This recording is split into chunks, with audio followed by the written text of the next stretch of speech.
Hello प्यारे बच्चों, welcome back to organise knowledge channel. और आज की इस वीडियो में बच्चों हम डिस्कस करेंगे worksheet number 25 for class 7th social science की। बच्चों ये वर्कशीट है जो 28 दिसंबर 2020 के लिए शेड्यूल की गई है डायरेक्टरेट ऑफ एजुकेशन की ओर से। बच्चों आज की वर्कशीट में भी हम मुगल एम्पायर के ही बारे में कंटिन्यू करेंगे। और बेटा अभी तक आपने चैनल को सब्सक्राइब नहीं किया है तो जल्दी से रेड बटन प्रेस कर लीजिए और जो बेल है ना उसको भी आप जो है प्रेस कर लीजिए ताकि आप बच्चों को हर वीडियो की नोटिफिकेशन समय से मिलती रहे। चलिए स्टार्ट करते हैं। मुगल एम्पायर, ठीक है। हमने स्टार्टिंग से पढ़ा बेटे कि किस तरह से मुगल जो है उन्होंने अपने साम्राज्य का, उन्होंने अपने एम्पायर का उन्होंने एक्सपेंड किया, ठीक है, अपने एम्पायर को एक्सपेंड किया। उसमें हमने सबसे पहले बाबर के बारे में पढ़ा, फिर बाबर के पुत्र हुमायूं के बारे में पढ़ा, हुमायूं के बाद हमने अकबर के बारे में पढ़ा। और अकबर के समय सबसे ज़्यादा एक्सपेंड हुआ उनका साम्राज्य, उनका एम्पायर, ठीक है। उसके बाद आज हम पढ़ेंगे अकबर के पुत्र के बारे में, जहांगीर के बारे में, ठीक है। तो ये चेन जो है वो चल रही है, उसके बारे में अब हम आगे कंटिन्यू करेंगे। Military campaign started by Akbar continue. अब अकबर ने जो मिलिट्री कैंपेन स्टार्ट किया था अपने जो एम्पायर था उसको एक्सपेंड करने के लिए, वो जो है यहाँ पर जो वो कंटिन्यू किया गया किसके द्वारा, जहांगीर के द्वारा। So military campaign started by Akbar continue. The Sisodia ruler of Mewar Amar Singh accepted Mughal service.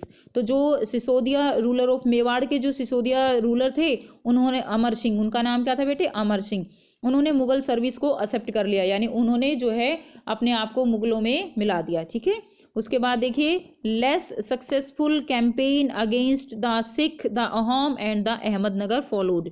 अब यहाँ पर क्या हुआ था बेटे कि जो कैंपेन चलाया गया किसके अगेंस्ट, सिख है, यानी पंजाब की तरफ जो कैंपेन चलाया गया, अहोम एंड अहमदनगर की तरफ जो कैंपेन चलाया गया, ठीक है। Less successful campaign against the Sikh, Ahom और अहमदनगर, वो पूरी तरह से सक्सेसफुल यहाँ पर नहीं हुआ, ये दिखाया गया है। उसके बाद देखिए क्या हुआ, वो नहीं हुआ। Prince Khurram the future emperor Shahjahan rebelled in the last year of his reign. जो जहांगीर थे बेटे, लास्ट ईयर ऑफ रेन, जब उनका शासन का अंतिम समय चल रहा था उस समय जो यहाँ पर जो खुर्रम थे, प्रिंस खुर्रम, जो बाद में क्या कहलाए, शाहजहां कहलाए। अब शाहजहां के नाम से आपको आगरा याद आता है, ठीक है ना। तो जो शाहजहां कहलाए उन्होंने अपने ही पिता के खिलाफ बेटा एम्पायर पाने के लिए, शासन को पाने के लिए, राजगद्दी पाने के लिए उनके खिलाफ रिबेल कर दिया, विद्रोह कर दिया।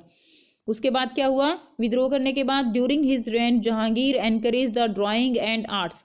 तो बेटा जहांगीर ने अपने रेन के टाइम में, अपने शासन के टाइम में, वो उनको जो है ना ड्राइंग आर्ट, इसका जो है वो इसके शौकीन थे, तो उन्होंने इसको काफ़ी बढ़ावा भी दिया।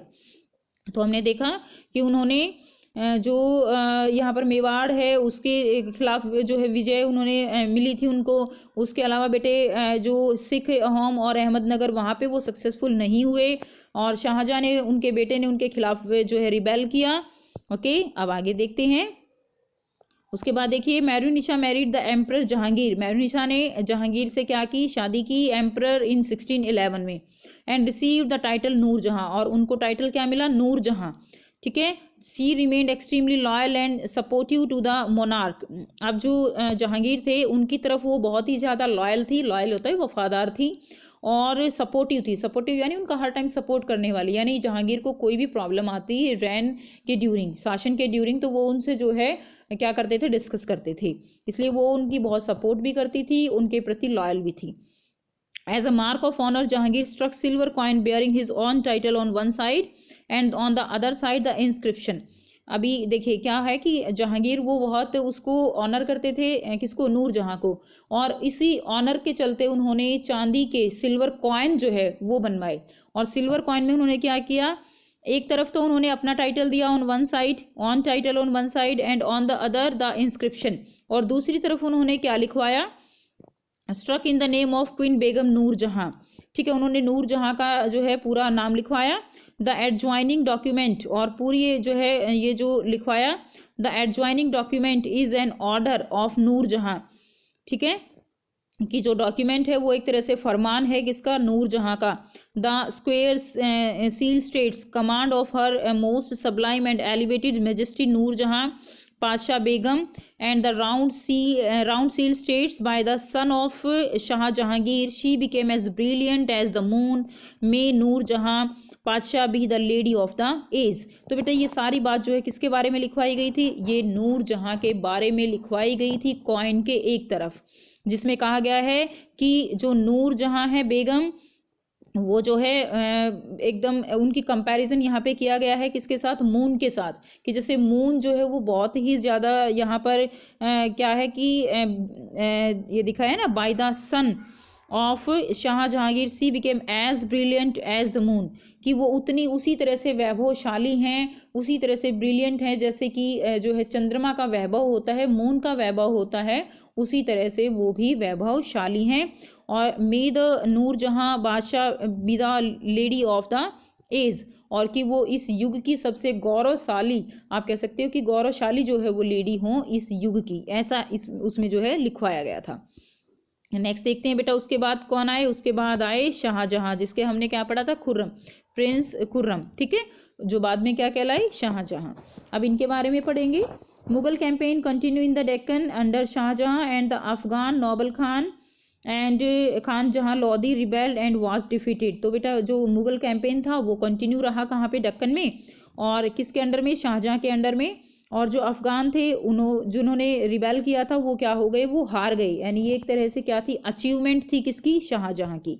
उसके बाद देखिए, कैंपेन वर लॉन्च्ड अगेंस्ट अहमदनगर। अहमदनगर जो है हमने ऊपर पढ़ा था कि जहांगीर अहमदनगर ओहियो और जो है सिख साइड जो है वो सक्सेसफुल नहीं हो पाए थे, तो वहाँ पर शाहजहां ने कैंपेन चलाया अहमदनगर में, और वहाँ पर जो बुंदेल थे उनको हरा दिया, और जो ओरखा था उसके ऊपर भी उन्होंने क्या कर लिया? वो शीज कर लिया, उसको भी अपने कब्जे में शाहजहां ने ले लिया। उसके बाद क्या हुआ? In the northwest, the campaign to seize Balkha from the Uzbek was unsuccessful and the Kandhar was lost to Safavid. ये जो है एक नेगेटिव पॉइंट जो है शाहजहां का रहा है यहाँ पर, कि नॉर्थ वेस्ट में क्या हुआ? उन्होंने बल्खा को जो है to seize Balkh from the Uzbek was unsuccessful, वो जो है बल्खा को उज़्बेक जो थे उनसे लेना चाहता था, लेकिन यहाँ पर वो क्या रहा? अनसक्सेसफुल रहा। और बेटा जो कंधार था वो सफाविदों के हाथ में चला गया, तो ये उसकी अचीवमेंट नहीं थी। अब इन 1632 अहमदनगर वाज फाइनली अनेक्स्ड। 1632 में क्या हुआ कि जो अहमदनगर था वो उसके ऊपर उन्होंने पूरी तरह से कब्जा कर लिया। And the Bijapur forces sue for the peace, और जो बीजापुर की जो सेना थी उन्होंने भी उनके सामने क्या किया? शांति के लिए हथियार डाल दिए। In 1657 and 58 there was a conflict over the succession among Shahjahan सन। अब 1657 में और 1658 में क्या हुआ? कि वही सीन हुआ जो शाहजहां ने अपने पिता के साथ किया था। उसने अपने पिता के साथ विद्रोह किया, रिबेल किया, किसके लिए? एम्पायर के लिए। अब शाहजहां के पुत्रों ने भी यही किया। उसके जो सन्स थे उनमें आपस में कॉन्फ्लिक्ट हो गया, किसके लिए? सक्सेशन के लिए, जो वहाँ का एम्पायर था उसके लिए। और उनकी लड़ाई में क्या हुआ? औरंगजेब वाज विक्टोरियस, औरंगजेब जो है उसकी जीत हुई। And his 3 brothers including Dara सुको वर किल्ड। और जो जहाँ औरंगजेब थे उन्होंने क्या किया? औरंगजेब बेटा बहुत ही क्रूअल जो है यहाँ पर हैं, ठीक है, वो बहुत ही क्रूअल थे। वो उन्होंने क्या किया? रैन के लिए, शासन के लिए अपने जो 3 भाई थे, ठीक है, उनको तीनों को उन्होंने मार डाला। तो यहाँ पर ये जो है आपको पढ़ने को मिला कि किस तरह से शाहजहां ने जो है अपने पिता के साथ विद्रोह किया, और फिर किस तरह उनके बच्चों ने उनके खिलाफ रिबेल किया। उसके बाद देखिए एक्टिविटी 1 है, the Mughal emperor Shahjahan is best known for his achievement in architecture, buildings and वास्तुकला। Collect information about some of the monuments associated with them. तो बेटा ये एक्टिविटी आपको करनी है। हमने इसके बारे में पहले काफ़ी जेनरिक वर्कशीट भी की हैं, और एक वर्कशीट में हमने देखा भी था कि जो शाहजहां हैं उन्होंने कौन से मॉन्यूमेंट्स बनवाए, तो आप उनके पिक्चर्स भी लगा सकते हो और उनके बारे में 1-1, 2-2 लाइन लिख सकते हो। जैसे एग्जाम्पल के तौर पर आप आगरा जो है उसके बारे में, ताजमहल के बारे में लिखिए, ठीक, तो उस तरह से आप उसकी पिक्चर भी लगाइए। तो ये एक्टिविटी आपको अपनी कॉपी में करनी है। नेक्स्ट देखिए, answer the following question. First question है, write down a note on military campaign of Shahjahan. तो शाहजहां के मिलिट्री कैंपेन पे एक नोट जो है वो लिखना है, ठीक है। तो मिलिट्री कैंपेन बेटा एक तो पॉइंट आप ये लिख देंगे मुगल कैंपेन, ये फर्स्ट पॉइंट ये रहेगा आपका। सेकंड पॉइंट ये रहेगा कि बुंदेल जो है वो डिफीट कर दिए थे उन्होंने, सेकंड पॉइंट। ये फर्स्ट पॉइंट हो जाएगा, सेकंड पॉइंट हो जाएगा। उसके बाद आप जो है ये थर्ड पॉइंट नहीं होगा, ये वाला होगा पॉइंट थर्ड। ठीक है, 3 पॉइंट आप लिखेंगे कि इस तरह से अहमदपुर को एनेक्स किया गया, बीजापुर को भी उन्होंने जो है यहाँ पर बीजापुर की फोर्सेस ने भी पीस के लिए जो है यहाँ पर अपने हथियार डाल दिए थे। तो ये 3 पॉइंट लिख देंगे, फर्स्ट, सेकंड एंड थर्ड। ये आपका फर्स्ट क्वेश्चन का आंसर हो जाएगा। सेकंड क्वेश्चन है, you have read Nurjahan had great influence on emperor Jahangir, do you think that the life of ordinary women would have equally pleasing at that time. तो बेटा क्या है कि नूरजहां का काफ़ी इन्फ्लुएंस था जहांगीर के ऊपर, तो आपको क्या लगता है कि जो बाकी जो ऑर्डनरी वुमेन थी, क्या उनका इन्फ्लुएंस भी ऐसे ही था कि क्या उनको भी इतना ही सम्मान दिया जाता था। तो बेटा ऐसा नहीं था। ठीक है, तो आप लिख देंगे डू यू थिंक, आपको बताना है। सो इसका आंसर आप नो लिख देंगे, नो, नो। ठीक है, no the women, the ordinary यहाँ से लिख देंगे नो द लाइफ, दिया हुआ है ना, नो लिख के ऐसे नो लिख के और फिर आगे से देखो यहाँ से कंटिन्यू कर देना, the life of ordinary women would not, would के बाद क्या लगा देंगे, not, would not have equally pleasing at that time. बस यही आंसर हो जाएगा। नेक्स्ट देखिए, state whether the true false, true false बताना है। फर्स्ट है, Nurjahan was the wife of Shahjahan, तो नूरजहां जो वो किसकी वाइफ थी, शाहजहां की वाइफ थी, ऐसा तो नहीं था, जहांगीर की वाइफ थी, तो ये गलत हो जाएगा, फॉल्स है। Aurangzeb was the son of Jahangir, Aurangzeb किसका पुत्र था, औरंगजेब तो शाहजहां का बेटा था, औरंगजेब जो है वो जहांगीर का बेटा नहीं था, तो ये भी फॉल्स हो जाएगा। नेक्स्ट देखिए, एक्टिविटी 2 है, suppose you are a Mughal emperor, what steps would you have taken to stop for the war for a succession conflict. तो बेटा अगर आप सपोज कीजिए आप एक मुगल एम्परर हैं, ठीक है, और जिस तरह से इनका बच्चों के आपस में युद्ध हुए हैं, वॉर हुए हैं, तो अगर आपके पास, आप एक मुगल सम्राट हैं, आपके भी बच्चे हैं, तो उनको उनके बीच में वॉर न हो, उसके लिए क्या आपके पास कोई ऐसा सजेशन है जिससे कि उनके बीच में आपस में वॉर ना हो।